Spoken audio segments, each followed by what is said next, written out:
Quinto audio del peregrino ruso. Final del capítulo 4.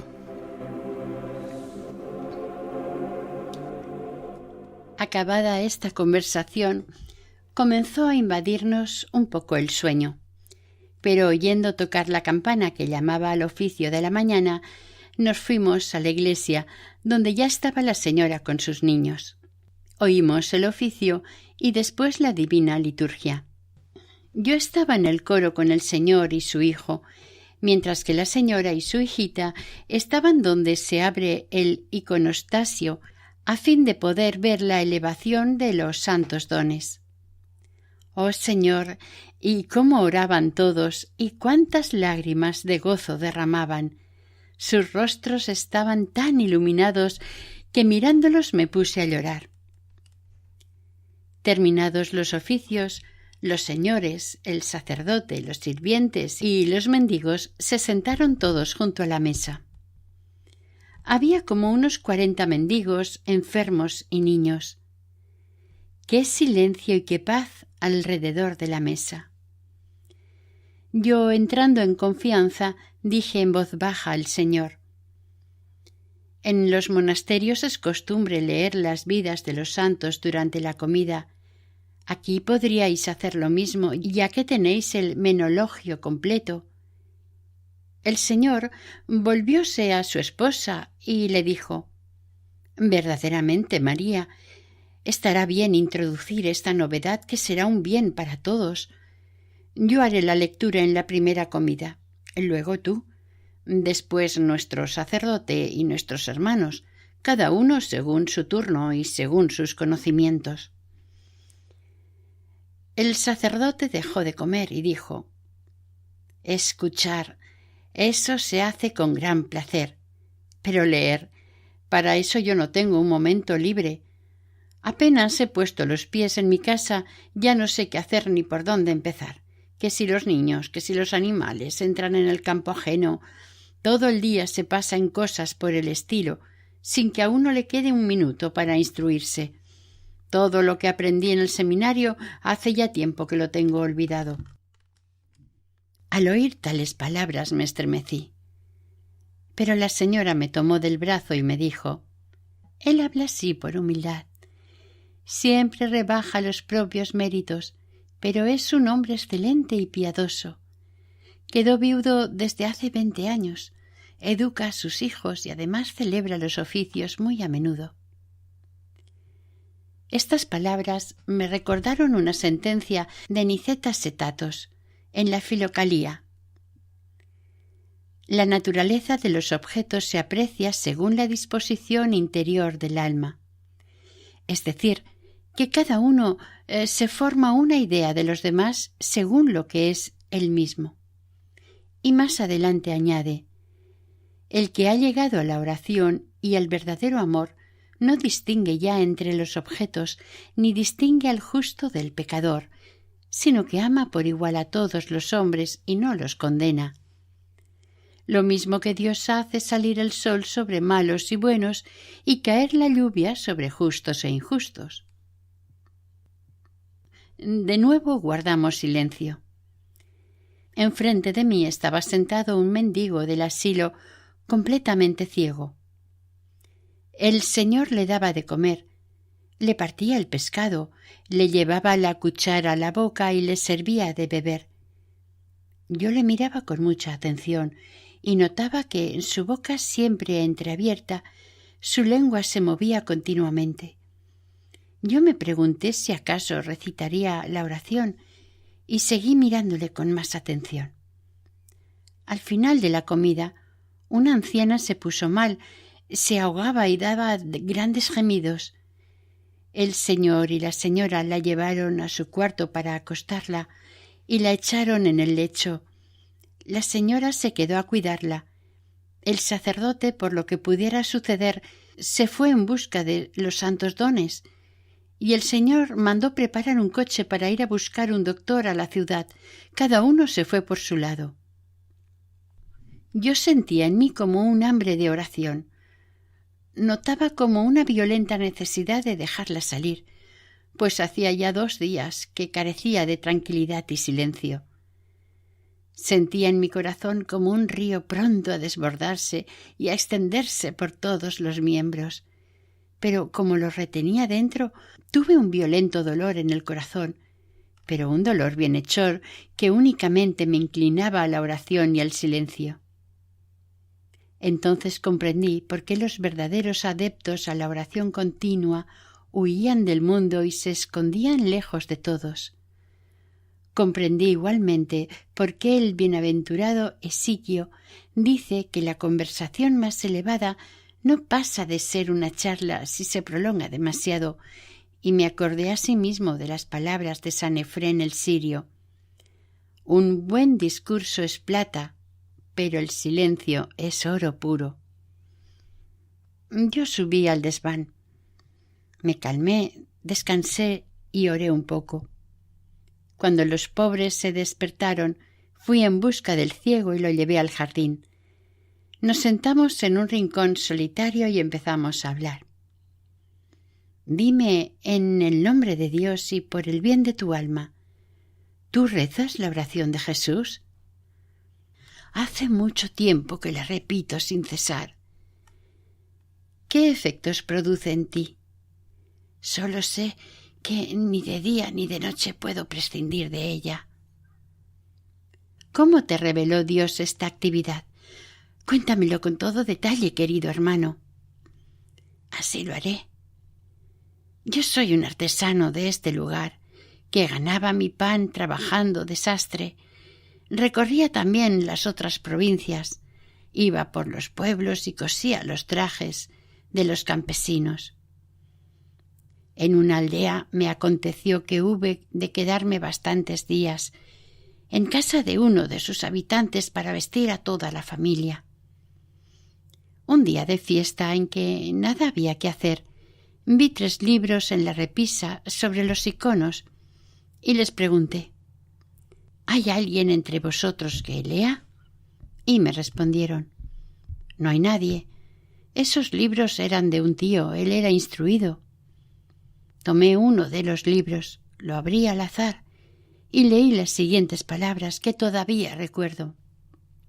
La oración continua consiste en invocar sin cesar el nombre del Señor, sentado o de pie, en la mesa o en el trabajo, en toda ocasión, en todo lugar, en todo tiempo, se ha de invocar el nombre del Señor. Reflexioné en lo que había leído y vi que eso me convenía mucho, de modo que mientras me hallaba cosiendo me ponía a repetir por lo bajo la oración. Las gentes que vivían conmigo en la izba se dieron cuenta de lo que hacía y se burlaban de mí. ¿Eres un brujo para que estés murmurando sin cesar? ¿O es que estás ensayando unos pases de magia? Para que no me vieran dejé de mover los labios y me puse a decir la oración moviendo solo la lengua. Al fin me he acostumbrado tanto a ello que mi lengua la recita día y noche, y esto me hace mucho bien. Continué muchos años en mi trabajo hasta que de repente me quedé ciego. En nuestra casa, en la familia, casi todos tenemos cataratas. Como soy pobre, el municipio me encontró una plaza en el asilo de Tobolsk. Allí pienso ir, pero los dueños de esta casa me han retenido aquí porque quieren prepararme un carricoche que me lleve hasta allí. ¿Cómo se llama el libro que leíste? ¿No era la Filocalía? La verdad es que no lo sé. Nunca se me ocurrió mirar el título. Fui en busca de mi Filocalía. Busqué en la 4ª parte las palabras del patriarca Calixto que me había repetido de memoria el anciano y comencé a leer. «Es lo mismo que yo leí», exclamó el ciego. «Lee, hermano mío, porque estas cosas son preciosas». Cuando llegué al pasaje que dice que hay que orar con el corazón, me preguntó qué significaba aquello y cómo se practicaba. Yo le dije que toda la enseñanza de la oración del corazón estaba expuesta en detalle en este libro que se llama la Filocalía y él me pidió con insistencia que le leyera todo lo que a ella se refería. Así lo haremos, le dije. ¿Cuándo piensas partir para Tobolsk? Si quieres partimos inmediatamente, me respondió. Muy bien, entonces. Yo quisiera marcharme mañana. Podemos partir juntos y durante el camino yo te iré leyendo todo lo que se refiere a la oración del corazón y te enseñaré cómo descubrir tu corazón y el modo de penetrar en él. ¿Y el carricoche? Me dijo. No te acuerdes del carricoche. De aquí a Tobolsk solo hay 150 verstas, que haremos caminando, sin apresurarnos. Y mientras vayamos caminando podremos muy bien ir leyendo y conversando sobre la oración. De esta manera nos pusimos de acuerdo. A la noche vino el Señor a llamarnos para la cena, y después de esta le declaramos nuestro propósito de marcharnos y que no teníamos necesidad del carruaje, porque preferíamos ir leyendo la Filocalía, a lo que nos respondió. La Filocalía me ha gustado mucho. Ya he escrito la carta y preparado el dinero, y mañana, al ir a los tribunales, pienso enviarlo todo a San Petersburgo para que me envíen el libro con el primer correo. Y según lo convenido, al día siguiente por la mañana nos pusimos en marcha, después de haber dado rendidas gracias a nuestros bienhechores por su gran caridad y mansedumbre. Los dos nos acompañaron una versta y nos dijimos adiós. 2. El campesino ciego. Caminábamos despacito con el ciego.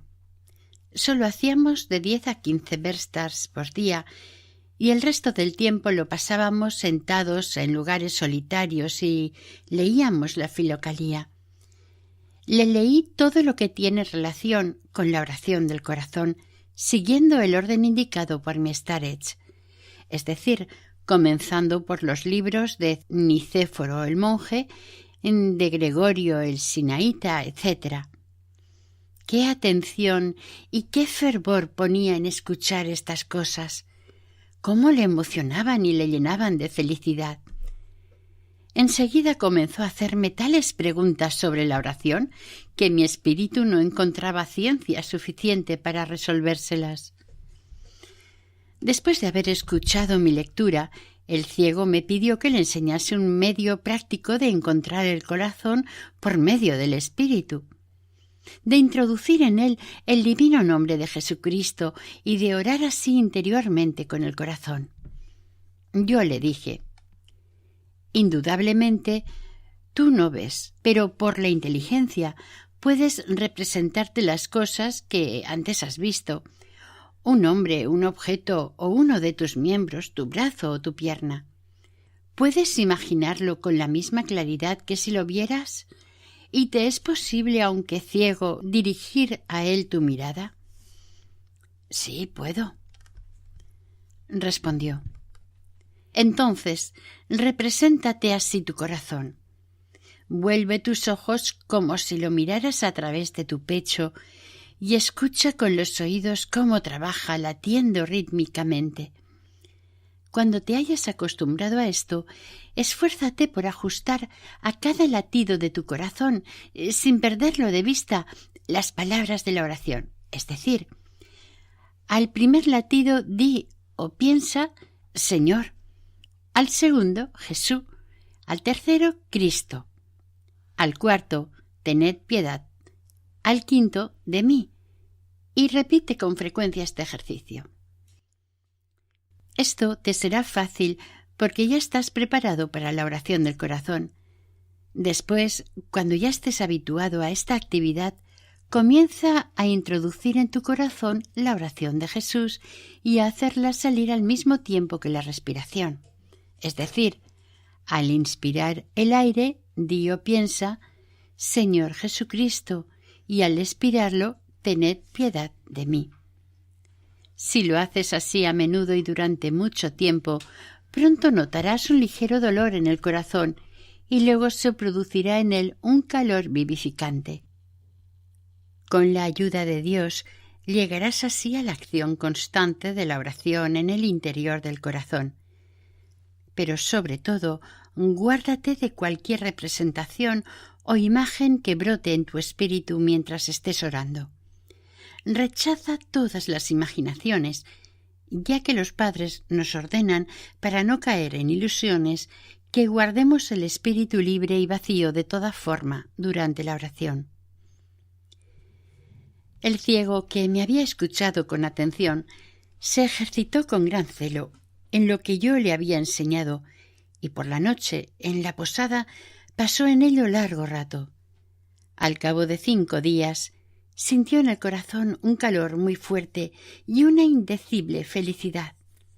Además, tenía grandes deseos de entregarse sin cesar a la oración, que le revelaba el amor que sentía hacia Jesucristo. A veces veía una luz, sin que apareciera ningún objeto. Cuando entraba en su corazón, le parecía ver brotar en él la brillante llama de un cirio que, saliendo afuera, le iluminaba enteramente, y esta llama le permitía ver hasta objetos lejanos, como sucedió una vez. En una ocasión atravesábamos un bosque, y él estaba silencioso y abstraído en la oración. En esto me dijo: «¡Qué desgracia! La iglesia está ardiendo y la torre acaba de caer». «No quiero evocar esas vacuas imágenes», le dije yo, «porque eso es una tentación. Los sueños hay que rechazarlos cuanto antes. ¿Cómo es posible ver lo que acontece en la ciudad? Todavía estamos a 12 verstas de ella». Obedeció y, volviendo a la oración, se calló. Hacia el atardecer llegamos a la ciudad, y yo pude ver efectivamente muchas casas incendiadas y un campanario que descansaba sobre 2 columnas de madera caído. Por los alrededores la gente discutía y se admiraba de que al caer no hubiera aplastado a ninguna persona. Por lo que pude entender, la desgracia había ocurrido en el momento preciso en que el ciego me habló en el bosque. Entonces le oí que decía: «Según me decías tú, mi visión no era nada, y sin embargo todo ha sucedido según ella. ¿Cómo no dar gracias y amar a nuestro Señor Jesucristo, que revela su gracia a los pecadores, a los ciegos y a los insensatos? Gracias también a ti, que me has enseñado la actividad del corazón». Yo le respondí: «Amar a Jesucristo está muy bien, y darle gracias también, pero tomar cualquier visión como una revelación directa de la gracia, eso no debes hacerlo, pues es cosa que a menudo se produce naturalmente según el orden de las cosas. El alma humana no está enteramente sujeta a la materia, por eso puede ver en la oscuridad tanto los objetos lejanos como los que están cerca.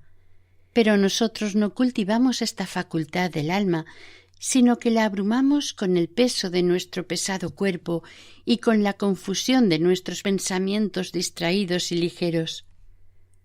Cuando nos concentramos en nosotros mismos y nos abstraemos de todo lo que nos rodea y agudizamos nuestro espíritu, entonces el alma vuelve completamente sobre sí misma, opera con toda su energía, y todo esto no es más que una acción natural. Mi difunto Starets me decía que no solamente los hombres de oración, sino ciertos enfermos o algunas personas especialmente dotadas, al encontrarse en un cuarto oscuro, ven la luz que se desprende de los objetos, notan la presencia de sus dobles y penetran los pensamientos de los demás.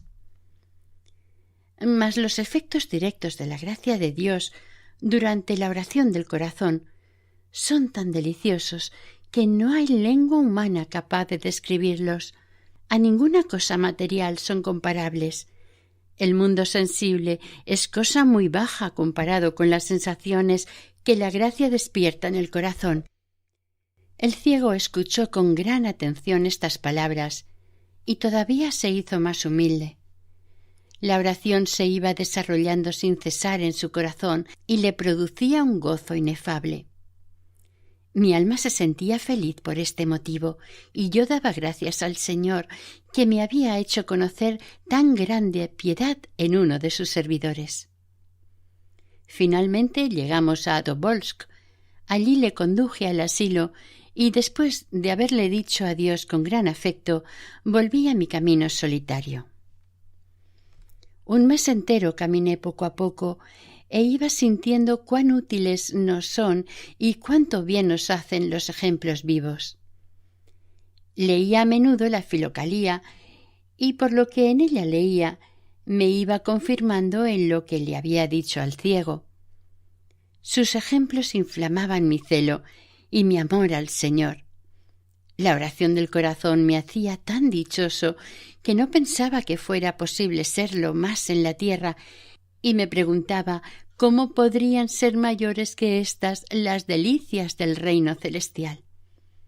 Esta felicidad no iluminaba solamente el interior de mi alma, también el mundo exterior se me representaba bajo un aspecto encantador y todo me invitaba a amar y alabar a Dios. Los hombres, los árboles, las plantas, los animales, todo me resultaba familiar y en todas partes se encontraba la imagen del nombre de Jesucristo. A veces me sentía tan ligero que tenía la impresión de no tener ya cuerpo y de flotar suavemente en el aire. A veces entraba totalmente dentro de mí mismo. Allí veía claramente mi interior y admiraba el maravilloso edificio del cuerpo humano. Otras veces sentía un gozo tan grande como si hubiera llegado a ser rey, y en medio de todas estas consolaciones deseaba que Dios me permitiera morir cuanto antes y que me fuera dado dejar desbordar mi agradecimiento a sus pies en el mundo de los espíritus. Indudablemente yo me complacía demasiado en estas sensaciones, ¿o acaso Dios decidió que fuera así? Mas pasado algún tiempo sentí en mi corazón una especie de temor que me dio que pensar. ¿No será esto, dije para mí, una nueva desdicha o una tribulación como la que hube de sufrir por aquella joven a la que le enseñé la oración de Jesús en la capilla?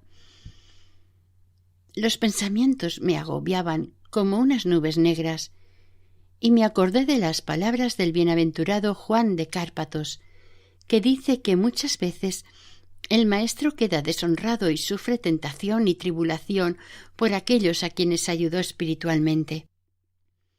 Después de haber luchado contra estos pensamientos me entregué a la oración, que los hizo desaparecer completamente. Entonces me sentí más fortalecido y me dije: que se haga siempre la voluntad de Dios. Estoy dispuesto a soportar todo lo que nuestro Señor Jesucristo quiera enviarme a fin de expiar mi endurecimiento y mi soberbia. Por lo demás, todos aquellos a quienes he revelado recientemente el misterio de la oración interior fueron preparados a ella por la misteriosa acción de Dios, antes de que yo los encontrara en mi camino. Este pensamiento me calmó del todo, y así pude continuar caminando en la oración y en la alegría más dichoso que antes. Durante 2 días llovió sin cesar, y el camino estaba tan lleno de barro que era un pantano continuo. Caminaba en este tiempo por la estepa y a 15 verstas no encontré un solo lugar habitado, hasta que al fin, al atardecer, pude ver a lo lejos una posada en el camino, cosa que me llenó de alegría, pensando que al menos allí podría descansar y pasar la noche, y al día siguiente Dios dirá: ¿acaso mejore el tiempo? 3. La casa de postas. Cuando me fui aproximando a la casa, vi a un viejo con un capote de soldado. Estaba sentado en un declive del terreno delante de la venta y parecía borracho.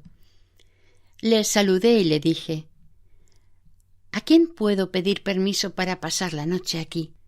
¿Quién te podrá dejar entrar sino yo? Gritó el viejo. Yo soy aquí el dueño, soy maestro de postas y aquí se hacen los relevos. Muy bien. Permitidme entonces, abuelo, pasar la noche en vuestra casa. ¿Tienes pasaporte? A ver tus papeles. Le mostré el pasaporte y teniéndolo en sus manos comenzó a gritar. Bueno, ¿dónde está este pasaporte? Lo tenéis en vuestras manos, le respondí. Está bien, vamos adentro. El maestro de postas se puso las gafas, examinó el pasaporte y dijo: Parece que todo está en regla. Puedes quedarte aquí. Como ves, soy un buen hombre. Espera y voy a servirte una copa. Nunca bebo, le respondí. Bueno, no importa, pero por lo menos cena con nosotros. Se sentó en la mesa con la cocinera, una mujer joven que también estaba bastante bebida, y yo me senté junto a ellos. Durante toda la cena no dejaron de disputar y de hacerse reproches mutuamente, hasta que al fin estalló una verdadera batalla. El dueño se fue a dormir al cuarto de las provisiones y la cocinera se quedó a lavar los platos mientras decía mil pestes contra el hombre. Yo seguía sentado y viendo que no llevaba trazas de callarse le dije: ¿Dónde podré yo dormir, buena mujer? Estoy muy cansado del camino. Voy enseguida a prepararte la cama. Y colocó un banco cerca del que estaba debajo de la ventana del frente. Extendió sobre él una manta de fieltro y puso una almohada. Yo me dejé caer sobre aquel lecho y cerré los ojos, haciendo ver que ya dormía. La cocinera siguió todavía mucho tiempo llena de enojo, yendo de acá para allá en el cuarto. Al fin acabó sus tareas, apagó la luz y vino cerca de mí. De repente, toda la ventana que estaba en el ángulo de la fachada salió de su quicio en medio de un estruendo espantoso, y los marcos, los cristales y los montantes volaron hechos añicos. Al mismo tiempo se oyeron afuera gemidos, gritos y un ruido como de pelea. La mujer, aterrorizada, saltó hasta el centro de la habitación y cayó por tierra. Yo salté del banco creyendo que la tierra se abría a mis pies. En esto vi a dos cocheros que llevaban a la izba a un hombre todo cubierto de sangre y cuyo rostro no era posible distinguir. Esto aumentó mi angustia. Se trataba de un correo del Estado que tenía que cambiar allí sus caballos. El cochero había tomado mal la curva para entrar y con el pértigo se había llevado la ventana, y como delante de la izba había un hoyo, el carro había volcado y el correo se había herido la cabeza contra una estaca puntiaguda que sostenía la tierra. El correo pidió agua y alcohol para lavar su herida. La humedeció con aguardiente, bebió él luego un vaso y gritó: «¡Los caballos!». Yo me acerqué a él y le dije: «¿Cómo queréis seguir viaje con semejante herida?». «Un correo no tiene tiempo de estar enfermo», respondió y se fue. Los mozos llevaron a la mujer hasta un rincón cerca de la estufa y la cubrieron con una manta diciendo: «Por el miedo se ha desmayado». El jefe de postas se sirvió un buen vaso y se fue a dormir. Yo quedé solo. Al poco rato se levantó la mujer y se puso a andar de un lado para otro como una sonámbula. Finalmente salió de la casa. Yo dije una oración y, sintiéndome débil, caí dormido antes del amanecer. Por la mañana dije adiós al jefe de postas y mientras caminaba elevé mis preces con fe, esperanza y agradecimiento al Padre de toda misericordia y de toda consolación, que había alejado de mí una inminente desgracia. 6 años después de estos acontecimientos, al pasar cerca de un convento de monjas, entré en la iglesia para rezar. La abadesa me recibió amablemente en su casa después del oficio y me hizo servir té. En ese momento le anunciaron que habían llegado huéspedes de paso. Acudió a saludarles y yo quedé con las monjas que vivían con ella. Viendo una de ellas que me servía el té con mucha humildad, sentí curiosidad y le pregunté: «¿Cuánto tiempo hace, hermana, que estáis en el convento?» «5 años», me respondió. «Cuando me trajeron a este lugar, yo no tenía la cabeza bien, pero Dios tuvo compasión de mí. La madre abadesa me tomó consigo en su celda y me hizo pronunciar los votos». «¿Y cómo habíais perdido el juicio?» «De susto. Trabajaba en una casa de postas.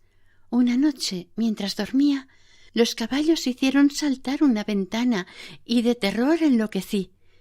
Durante todo un año mis padres me llevaron por lugares de peregrinación, pero hasta llegar aquí no recobré la salud».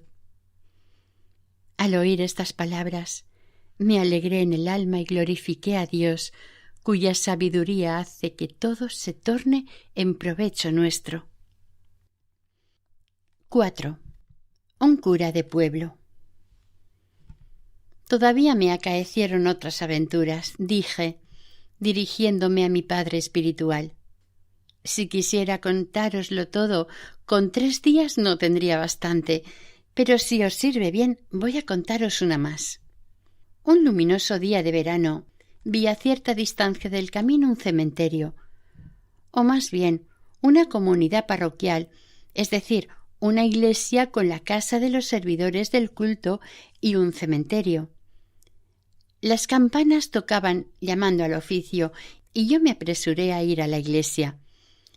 Las gentes de los alrededores llevaban el mismo camino, pero muchos se sentaban en la hierba antes de llegar a la iglesia y viendo que yo me daba prisa me decían: «No vayas tan deprisa, que llegas con tiempo.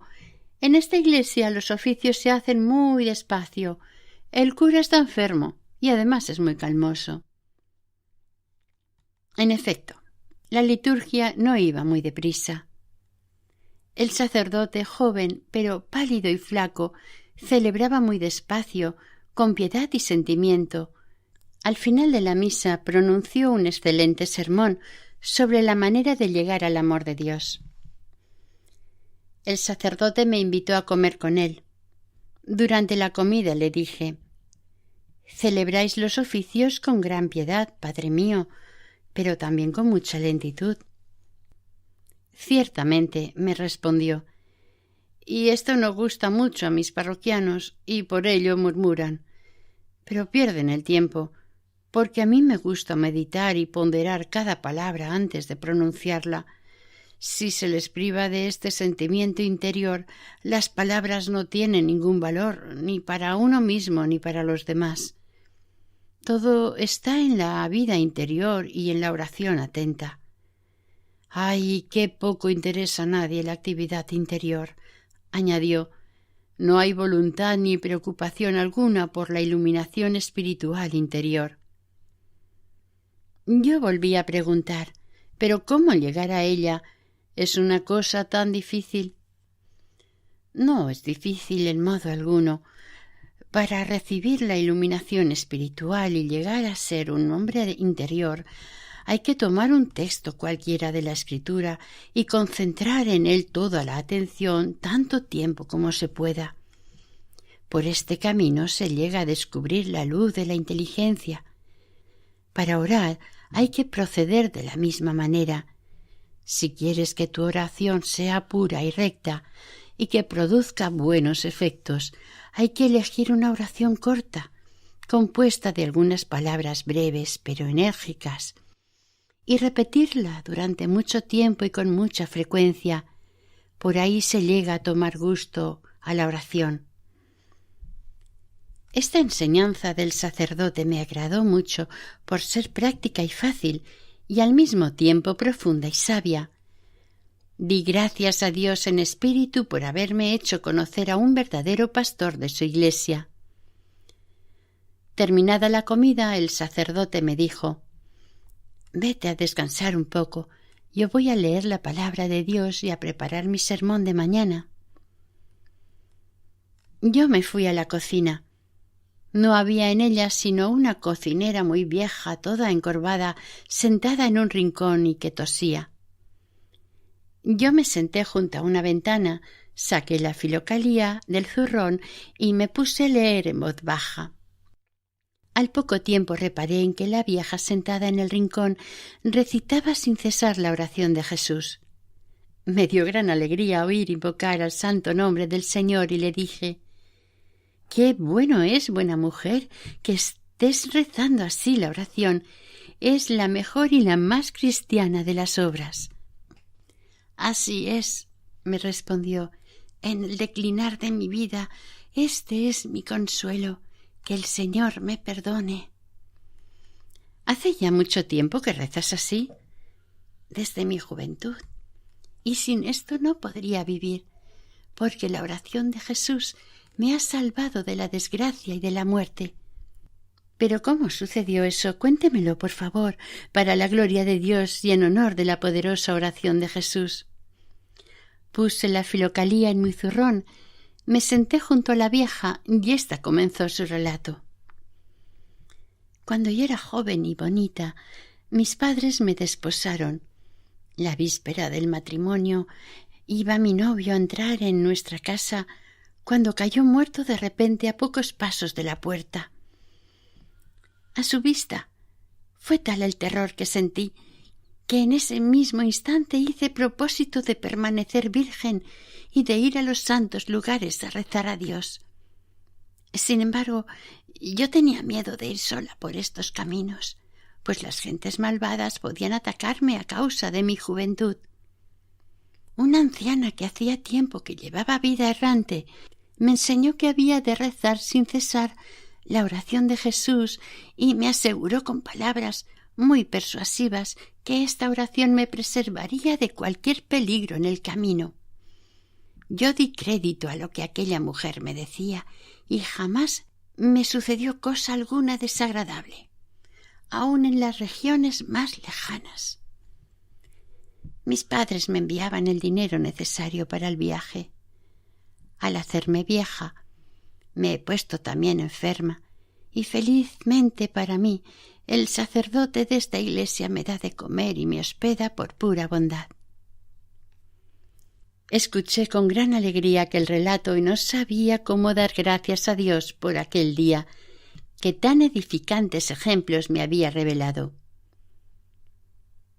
Un poco más tarde pedí a ese bueno y santo sacerdote que me diera su bendición y me puse de nuevo en camino lleno de gozo. 5. Camino de Kazán. Y fijaos bien, no hace todavía mucho tiempo, cuando atravesaba la provincia de Kazán para venir aquí, una vez más me ha sido dado conocer los efectos de la oración de Jesús. Aun para los que la practican inconscientemente, es ella el medio más seguro y más rápido para conseguir los bienes espirituales. Una tarde hube de quedarme en una aldea tártara. Al entrar por las calles del pueblo vi delante de una casa un coche y un cochero ruso. Los caballos estaban sueltos y pacían cerca del carruaje. Con gran alegría me decidí a pedir poder pernoctar en aquella casa, en la que esperaba encontrar por lo menos almas cristianas. Me acerqué y pregunté al cochero a quién llevaba en su coche. Me respondió que su amo iba de Kazán a Crimea. Mientras estaba hablando con el cochero, el señor entreabrió la cortinilla de cuero de la ventanilla, me miró y dijo: «Yo pienso pasar la noche aquí, pero no entro en casa de los tártaros porque son muy sucios. Prefiero dormir en el coche». Un poco después salió el señor a pasearse un poco, pues era una tarde muy hermosa, y entramos en conversación. Hablamos de diferentes cuestiones y me contó más o menos lo que sigue. Hasta los 65 años he estado sirviendo en la flota como capitán de navío. Al irme haciendo viejo enfermé de gota y me retiré a Crimea, a unas tierras de mi mujer. Casi siempre estaba enfermo. Mi mujer era muy aficionada a las recepciones y aún más a jugar a las cartas. Acabó por cansarse de vivir constantemente con un enfermo y se marchó a Kazán, a casa de nuestra hija, que es esposa de un funcionario. Se lo llevó todo consigo, hasta los servidores domésticos, dejándome por servidor a un niño de 8 años, ahijado mío. Así continué, privado de toda compañía, durante 3 años. El muchachito era muy despierto. Arreglaba el cuarto, encendía el fuego, me cocía el puchero y calentaba mi tetera. Pero al mismo tiempo era muy impulsivo, un verdadero pilluelo. Corría, gritaba, jugaba, daba golpes por todas partes y me molestaba mucho por mi enfermedad, y por pasar el tiempo yo leía mucho autores espirituales. Tenía un libro excelente de Gregorio Palamas sobre la oración de Jesús. Lo leía casi de continuo y hacía un poco de oración. El ruido que armaba el chico me resultaba muy desagradable y ninguna medida ni castigo alguno conseguían de él ninguna enmienda. Acabé por inventar un medio. Le obligué a sentarse en el cuarto en un banquito pequeño y a repetir allí la oración de Jesús. Al principio esta medida le resultaba tan violenta que para no cumplirla callaba. Mas para obligarle a ejecutar mi orden, llevé unas varas a casa. Cuando él rezaba la oración, yo leía tranquilamente o escuchaba lo que él decía. Pero en cuanto se callaba yo le mostraba las varas y temblando de miedo comenzaba de nuevo el rezo. Esto me hacía mucho bien, porque por fin en mi casa comenzaba a haber calma y silencio. Pasado algún tiempo pude ver que ya no era necesaria la amenaza de las varas. Ejecutaba mi orden con gusto y mucha alegría. Más tarde su carácter cambió completamente. Empezó a ser suave y tranquilo y cumplía mucho mejor con los trabajos domésticos. Yo me alegré mucho y empecé a darle mayor libertad. ¿Cuáles fueron los resultados? Pues que se habituó también a la oración, que la repetía sin cesar y sin que yo tuviera que obligarle a ello en modo alguno. Cuando le hablaba de ello, me respondía que sentía unos deseos irrefrenables de recitar la oración. ¿Qué sientes cuando rezas? Nada especial, pero me siento bien cuando rezo la oración. Pero, ¿cómo bien? No sé explicarlo. ¿Te sientes alegre? Sí, me siento alegre. Tenía 12 años el muchacho cuando estalló la guerra de Crimea. Yo partí para Kazán y lo llevé conmigo a casa de mi hija. Allí lo instalamos en la cocina con los otros domésticos y se sentía muy desdichado porque éstos pasaban el tiempo entreteniéndose y jugando y también burlándose de él, sin dejarle ocuparse en la oración. Pasados 3 meses vino a buscarme y me dijo: «Me voy a casa, no puedo aguantar esta vida de tanto barullo. Me voy a casa, no puedo aguantar esta vida de tanto barullo». Yo le respondí: «¿Cómo quieres irte tan lejos solo y en pleno invierno? Espera hasta que yo me vuelva y te llevaré conmigo». Al día siguiente el muchacho había desaparecido. Enviamos a buscarle por todas partes, pero todo fue inútil. Al fin, un buen día recibí una carta de Crimea. Los encargados de la casa que tengo allí me anunciaban que el 4 de abril, al día siguiente de la Pascua, habían encontrado al chico muerto en la casa solitaria. Lo encontraron tendido en el suelo, en mi cuarto, las manos cruzadas sobre el pecho, su sombrero debajo de la cabeza y con el pobre vestido que siempre llevaba encima y con el que había huido. Lo enterraron en mi jardín. Al recibir esta noticia yo quedé admirado de la rapidez con la que había llegado hasta allí. Había partido el 26 de febrero y el 4 de abril lo encontraron muerto. 3000 verstars en un mes. Apenas las puede hacer un caballo, pues son 100 verstars al día. Además, con muy poca ropa, sin pasaporte y sin una moneda. Aun en el supuesto de que encontrara un carruaje que lo hubiera llevado, esto no habría podido acontecer sin intervención divina. Por donde se echa de ver que mi pequeño criado encontró el fruto de la oración, mientras que yo, al final de mi vida, todavía no he podido llegar tan alto como él.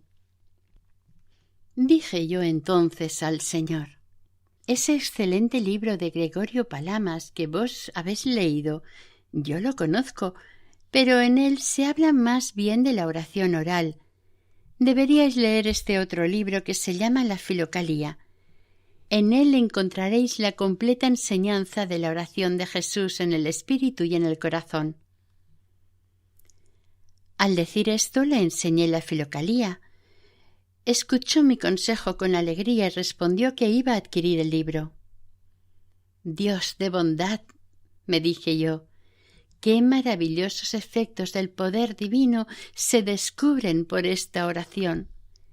Qué edificante y profundo es este relato. Las varas enseñaron la oración a ese muchacho y le dieron la felicidad.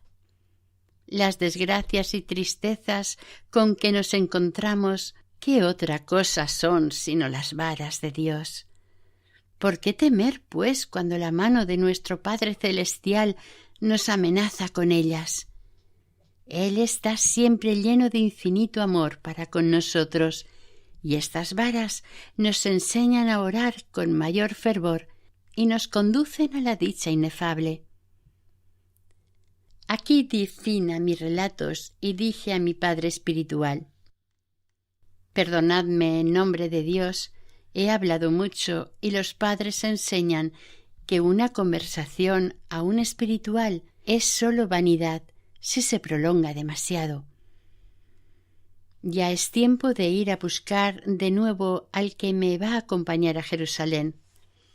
Rogad por mí, pobre pecador, a fin de que el Señor en su misericordia haga que todo me suceda bien en mi peregrinación. Así te lo deseo con todo mi corazón, amado hermano mío. Él me respondió: que la sobreabundante gracia de Dios ilumine tus pasos y te acompañe en tu camino, como el ángel Rafael acompañó a Tobías.